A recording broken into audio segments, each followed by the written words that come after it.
si partimos de que Adán, Eva, Caín, Abel, Seth, todos ellos conocían una historia y yo creo que se la fueron dando a sus descendientes, y después viene el diluvio y toda la familia, podemos decir, los habitantes del mundo conocían una historia también, y a partir de eso empieza a entregar, y en algunos casos empieza a deformar o a alterar.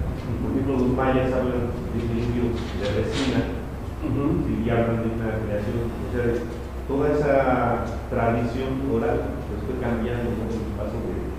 Dependiendo de los pueblos, ¿no es cierto? Entonces, porque hay dos teorías, ¿no? La expansionista, me parece que es algo que parte del origen, y la otra es no por el nombre, que es de un pueblo, le enseñó a otro, así, no me acuerdo cómo se llama también esa teoría, son dos. Entonces pues la más aceptable, la expansionista, tuvo un origen y de ahí se dispersó. Después viene la Torre de Babel, entonces cada quien en su propia lengua pues ya lo manejó, lo que conocía de su historia. Entonces ahí es donde sí surgen algunas semejanzas. Tal vez, bueno, también es otra hipótesis de que los judíos aceptaron de otros, pero también pudieron ser historias paralelas, ¿sí? Que a lo mejor no se conocieron, pero que ahí es donde Dios interviene para poder dar una narrativa. Bueno, me refiero ya a entrar al Génesis, para no dejarnos cada quien que crea lo que quiera. La intervención de Dios ahí es importante, para claro, pero aclarar lo que Él quiere que sepamos. O sea, no nos va a enseñar todo lo que pasó en el Génesis en uno, ni cómo le hizo, ni en cuánto tiempo tardó, que no es el propósito, yo creo. Bueno, es lo que yo pienso. Aparte, bueno, nada más pensar un poquito la palabra día. Hay un versículo donde utiliza la palabra día como un lapso de tiempo no indefinido. Claro, entonces Génesis 2:4 encierra toda la creación en un día. Dice, esos son los orígenes de los cielos y la tierra cuando fueron creados el día que Jehová Dios hizo la tierra y los cielos, toda la planta del campo antes que fuese, y toda la hierba del campo, y empieza a escribir todo claro, y está usando la palabra Yom. Entonces ahí es donde vemos que no está especificando tiempo. ¿Qué tiempo? Claro. Entonces se podría utilizar esa palabra para un lapso de tiempo y se va a caer. Sí, no está bien, estoy aquí detenido atrás. Y ahí tiene en medio y no podemos decir si fue 24 horas. Está rota. Pero no se puede tocar. A lo mejor se supone que 24, quiere decir fue la tarde y la mañana al día. Y de ahí usan su calendario los judíos, que para ellos el día empezaba en la tarde y terminaba en la tarde. Y bueno, eso sí es importante entenderlo porque nos ayuda incluso a entender el tiempo de que Jesucristo estuvo 3 días y 3 noches. Porque dice, y una vez me cuestionaron, ¿qué dice 3 días y 3 noches? Si fue el viernes, el sábado y resucitó, entonces fueron 2 días nada más.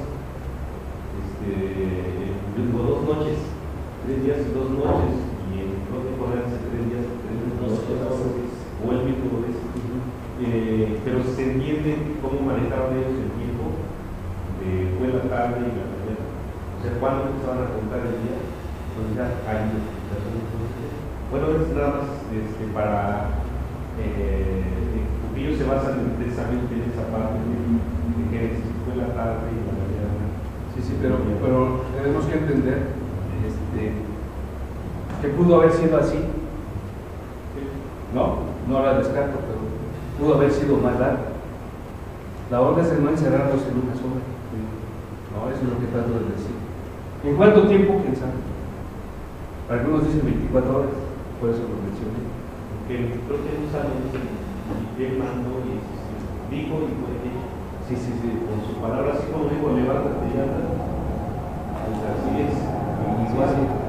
Sí, pero pudo haber sido así, pero pudo haber sido de otra manera. ¿Sí me entiendes? Por la palabra misma.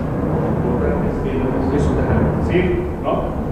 Lo importante y lo otro que hablabas, no podemos decir que de un pueblo a otro pueblo porque era muy complicado.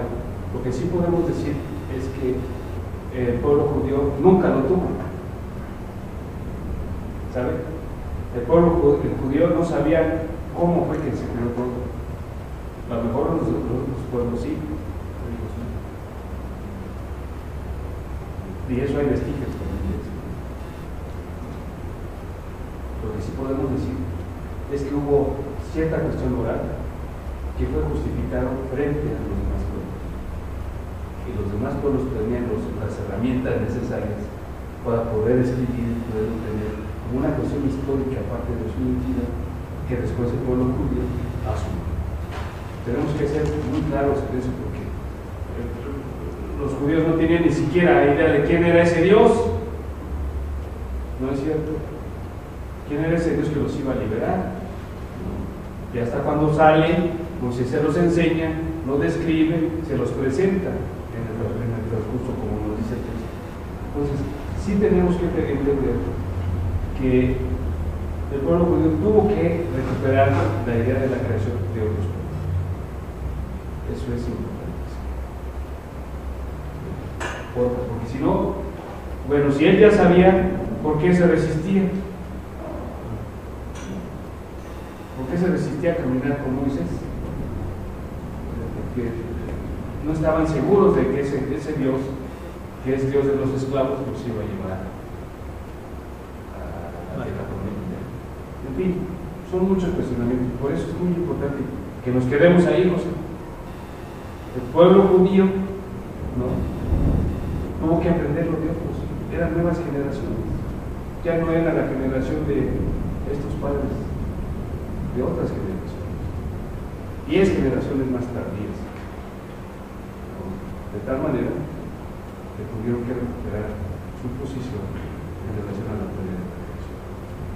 No tenían de otra para poder ir caminando y ir teniendo su origen, su historia como una identidad como nación. Bueno, entonces, Génesis del 1 al 11 nos habla del origen del mundo. Y aquí en esos capítulos también nos presenta, aparte de la cuestión teórica de la creación, nos narra la cuestión de Eva, pero el pecado. Yo quiero hablar muy claramente del pecado, en el capítulo 3 de Génesis. ¿Qué es el pecado en Génesis 3? Desobediencia. Desobediencia. ¿Cuánto es la desobediencia?